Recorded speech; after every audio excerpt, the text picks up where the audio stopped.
பிரபு, இங்க பாத்தீங்களா? பாபாஜி உங்களுக்காக பாயசம் அனுப்பியிருக்காரு. இத சாப்பிடுங்களேன்.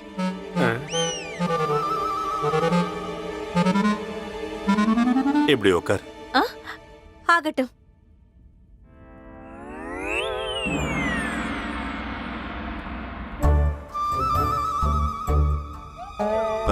வரணுமாலா? சொல்லுங்க சுவாமி. இப்போ முதல்ல இத நீ சாப்பிட்டா நல்லா இருக்கும். சாப்பிட்டு பார்த்து இதோட ருசி எப்படி இருக்குன்னு சொல்லு. அபச்சாரம், அபச்சாரம். என்ன இப்படி பேசுறீங்க பிரபு? நீங்க என்னுடைய எச்சல சாப்பிடுவீங்களா? சாப்பிடலாமே, ஏன் சாப்பிடக்கூடாது? தாராளமா சாப்பிடலாம். நீ என்னோட தர்ம பத்தினியாச்சே, உன்னோட எச்சல நான் தாராளமா சாப்பிடலாம். முதல்ல நீ சாப்பிடு. இல்ல சுவாமி, இல்ல. இது என்னால நிச்சயம் முடியாது. முதல்ல நீங்க சாப்பிடுங்க, அதுக்கப்புறமா நான் சாப்பிடுறேன். நீங்க சாப்பிடுங்க பிரபு. வரணுமாலா, நான் தான் சொல்றேன்ல, முதல்ல நீ சாப்பிடு. இல்ல சுவாமி, நீங்க சாப்பிடுங்க. இல்ல, முதல்ல நீ தான் சாப்பிடணும். நீங்க சுவாமி. நீ தான் சாப்பிடணும். நீங்க. நீ தான்.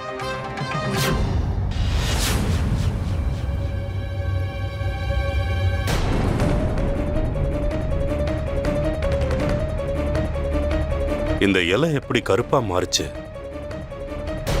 அடக்கடவுளே, பாயசம் கெட்டு போச்சுன்னு நினைக்கிறேன். நான் உங்களுக்காக வேற பாயசம் பண்ணி கொண்டு வரேன்.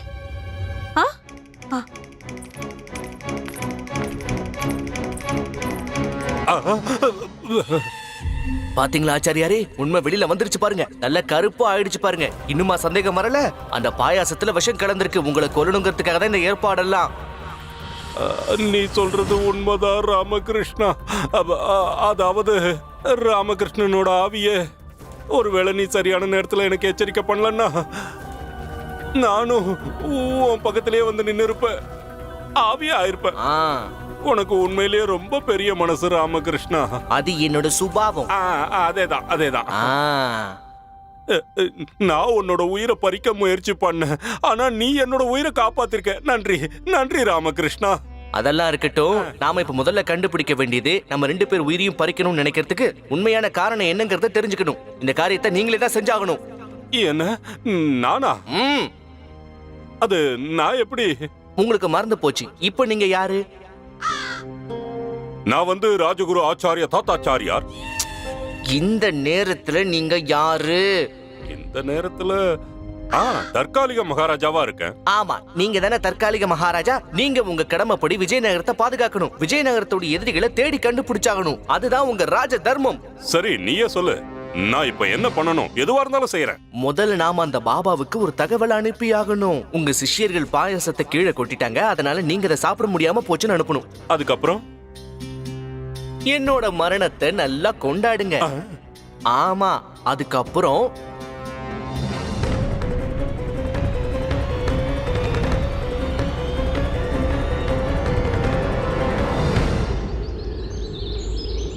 ஆஹா பாபா, நீங்க பண்ணிருக்கிற இந்த காரியத்தை என்னால வார்த்தையால வர்ணிக்க முடியல. அந்த பண்டிதன் ராமகிருஷ்ணனை என் வழியில இருந்து ஒதுக்கி எனக்கு பெரிய உதவி செஞ்சிருக்கீங்க. ஆனா எனக்கு என்ன புரியலன்னா,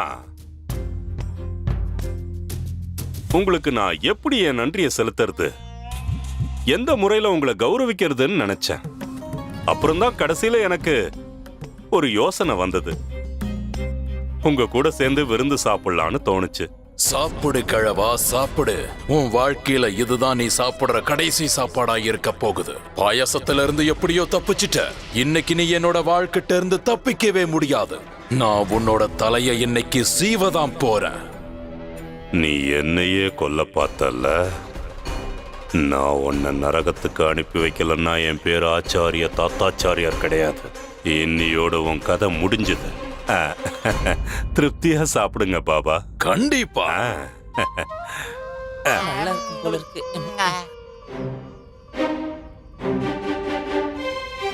ஆஹா, அற்புதமான சுவை. இந்த சுவையான சாப்பாடு சாப்பிடுறதுக்கு இப்போ எனக்கு இன்னொரு கை இருந்தா அந்த கை கூட பத்தாது.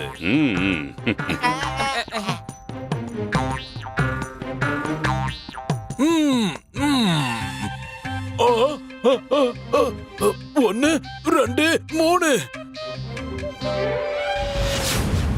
என்னாச்சு பாபா? 3வது கை. மூணாவது கையா? இப்பதான் என்னோட கண்ணுக்கு மூணாவது கை தெரிஞ்ச மாதிரி இருந்தது. என்ன உளறீங்க பாபா? நீங்க 2 கையால மட்டும் தானே சாப்பிட்டுக்கிட்டு இருக்கீங்க. டேய் மணி, இந்த பாபா நம்ம குறிச்ச மாதிரி உளர ஆரம்பிச்சிட்டார் பாத்தியா? அம்மா, ஏன்டா மணி? ஏண்டா என்ன ஏன் அடிச்ச? என்னது? நானும் எப்படி அடிச்சேன்? இப்பதான் அடிச்ச. டேய், நான் அடிக்கவே இல்லடா. நீ அடிச்ச. சரி, அதெல்லாம் விடு. சுவையான சாப்பாடு.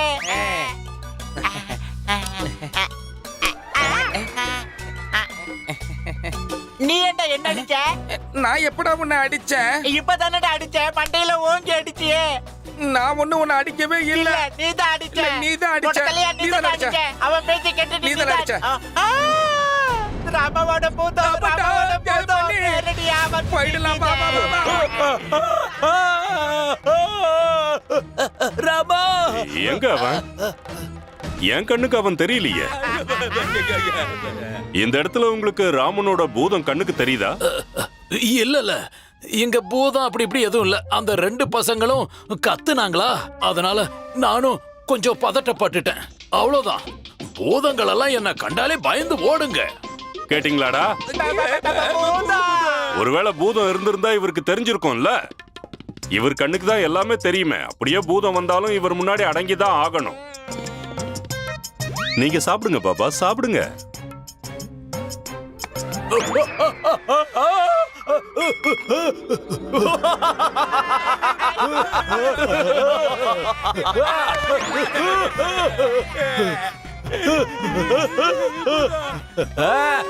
என்ன காப்பாத்துங்க, காப்பாத்துங்க!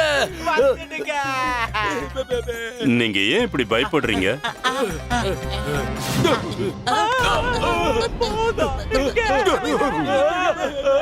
No.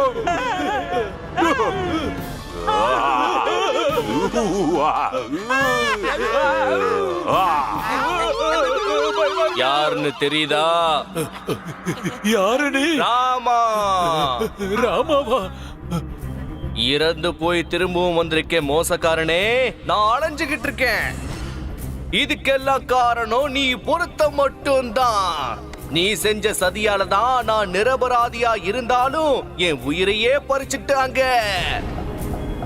நீ செஞ்ச உன்னுடைய சூழ்ச்சியால எங்க மந்திரியாருடைய மனசு ரொம்பவே காயப்பட்டிருக்கு. நீ என்னோட உயிரை பறிச்சது பத்தாம ஆச்சாரியார் உயிரை பறிக்க விஷம் கலந்த பாயாசத்தை அனுப்புன. ஆனா மயிரிழையில அவர் உயிர் தப்பிச்சுக்கிட்டாரு.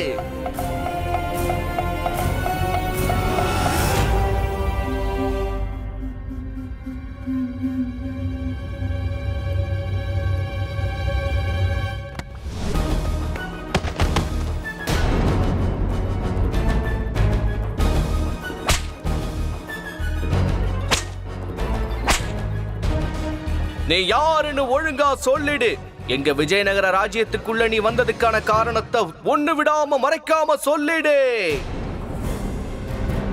பதில் சொல்லிடு, இல்லன்னா நான் சொல்லிடுறேன்.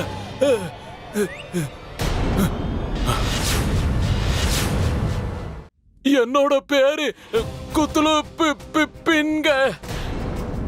நான் பகுமணி சுல்தானோட படைத்தளபதியா இருக்கேங்க. விஜயநகரத்து மேல தாக்குதல் நடத்த வந்திருக்கேன். அந்த நோக்கத்தோட தான் என்னோட சுல்தான் என்ன இந்த ராஜ்யத்துக்கு அனுப்பி வச்சாரு. உங்களோட நாட்டுல மகாராஜாவா தாத்தாச்சாரியார நியமிச்சிருக்காங்கன்னு ஒரு தகவல் வந்தது. இந்த விஷயம் எங்களுக்கு தெரிஞ்ச உடனே அந்த தாத்தாச்சாரியாரோட பலவீனத்தை நான் தெரிஞ்சுக்கிட்டேன். நான் உங்களையும் தாத்தாச்சாரியாரையும் கொல்றதுக்காக தான் இந்த பயங்கரமான சதித்திட்டத்தை தீட்டுனேன். அந்த காரணத்துக்காக தான் நான் எங்க பாபாவா வேஷம் போட்டுட்டு வந்திருக்கேன். இப்போ உங்க ராஜ்யத்தோட எல்லையில எங்களோட படை தாக்குதலுக்காக தயாரா இருக்கு. எங்க முப்படையும் பயங்கரமான ஆயுதங்களோட என்னோட தகவலுக்காக காத்திருக்காங்க.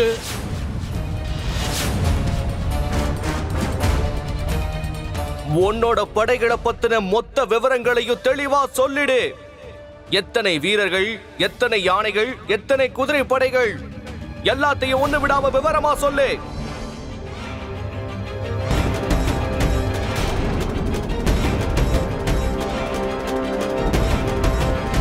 உங்களுடைய படைகள் இப்போ எங்க ராஜ்யத்திலிருந்து எவ்வளவு தூரத்துல இருக்குங்கிற உண்மையும் சொல்லிடு. 200 அடி தூரத்துல இருக்காங்க.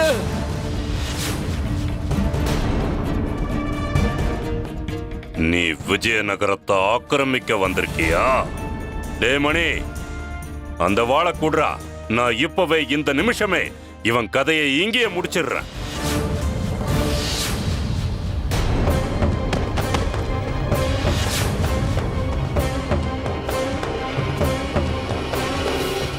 உனக்கு எவ்வளவு தைரியம் இருந்திருந்தா இப்படி நினைச்சிருப்ப? உன்னோட கனவுல கூட இந்த விஜயநகரத்தை ஆக்கிரமிக்க முடியாது. கத்து, இன்னும் நல்லா கத்து. உன்னோட இந்த விஜயநகரம் கண்டிப்பா எங்களுக்கு அடிமையாக தான் போகுது. அது நடக்காது.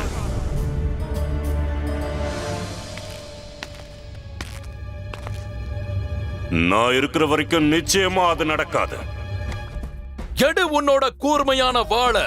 தைரியம் இருந்தா என் கூட மோதி பாரு. உனக்கு தைரியம் இருந்தா என்கிட்ட இருந்து உன்னோட ராஜ்யத்தை காப்பாத்திக்க. யோசிக்காதீங்க ஆச்சாரியாரே, விரோதி உங்களை உசுப்பேத்தி விடுறான். தைரியமா முன்னேறி போங்க. அந்த துரோகியோட அகம்பாவத்தை மண்ணோட மண்ணாக்கிட்டு வாங்க. குருதேவா, இவன் தான் அவங்களுடைய படை தளபதி. நீங்க மட்டும் இன்னைக்கு இவனை தோக்கடிச்சிட்டீங்கன்னா நம்ம ராஜ்யத்தோட எல்லையில இருக்கிற இவன் வீரர்களுடைய தன்னம்பிக்கையும் அழிஞ்சு போயிடும். இப்போ நீங்க தான் எங்க மகாராஜா. ஒரு மகாராஜாவோட கடமையை நீங்க பூர்த்தி செய்யணும் குருதேவா. முன்னேறி போங்க, கையில வாளை எடுங்க. என்ன பயந்துட்டியா? வாய மூடு. வாடா, நானா நீயான்னு பாத்துருவோம். நீ என்ன முட்டாள்னு சொன்னல்ல, இப்போ உனக்கு இந்த முட்டாளோட பலம் என்னன்னு காட்டுறேன்டா. எதிர்த்து பாரு இந்த ராஜகுரு தாத்தாச்சாரியார. வாடா. நீ கிணத்துல இருக்கிற தவளை என் கூட மோதணும்னு நினைக்கிறியா?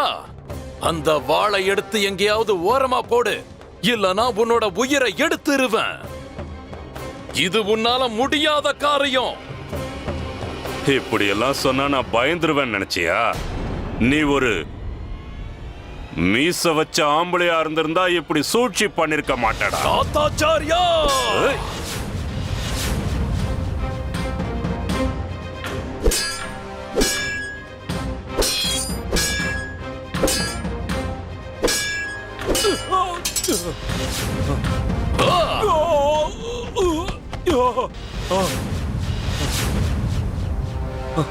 என்ன என்ன ஆச்சு? உன்னோட பலம் இவ்வளவுதானா? நீ விஜயநகரத்தை காப்பாத்த போறியா? எனக்கு முன்னாடி நீ ஒரு சாதாரண சின்ன பூச்சி மாதிரி தான்.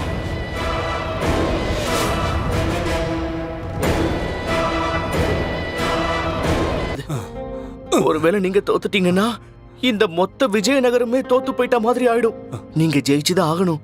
இதுல இருந்து நீங்க பின்வாங்க கூடாது. நீங்க போராடிதான் ஆகணும். எப்படி ராமா, எப்படி? நான் என்னோட சக்தியை இழந்துட்டேன். இத நீங்க குடிங்க. இத நீங்க குடிச்சீங்கன்னா என்னுடைய பூத சக்தி எல்லாமே உங்க உடம்புக்குள்ள நுழைஞ்சிடும். இந்த போராட்டத்துல நீங்க மட்டும் இல்ல ஆச்சாரியாரே, நானும் உங்களுக்கு துணையா இருக்கேன். இப்ப விஜயநகரத்துடைய பாதுகாப்புக்கு மட்டும் இல்ல, சுய கௌரவத்துக்கும் ஆபத்து. நாம ஜெயிச்சே ஆகணும். ஞாபகம் இருக்கட்டும், தேச பக்தியை விட வேற எதுவுமே பெருசு கிடையாது. தேசத்தை காக்கிற கடமை தான் தலை சிறந்த கடமை. தேச விரோதியை எதிர்க்கிறது தான் நம்மளுடைய முதல் கடமை. இத குடிங்க.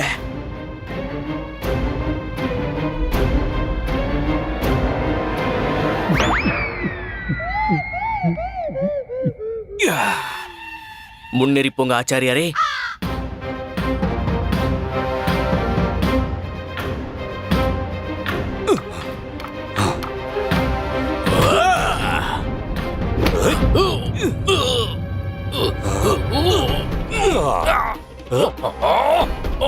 நீ ராஜாவா இருந்தா ராஜா மாதிரி என்கிட்ட சண்டை போடு, ராஜா மாதிரி என்கிட்ட மோதி பாரு.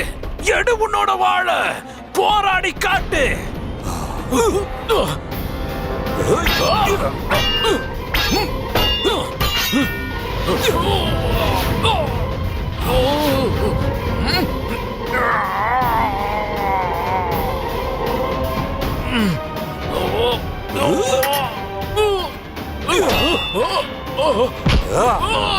ஆ!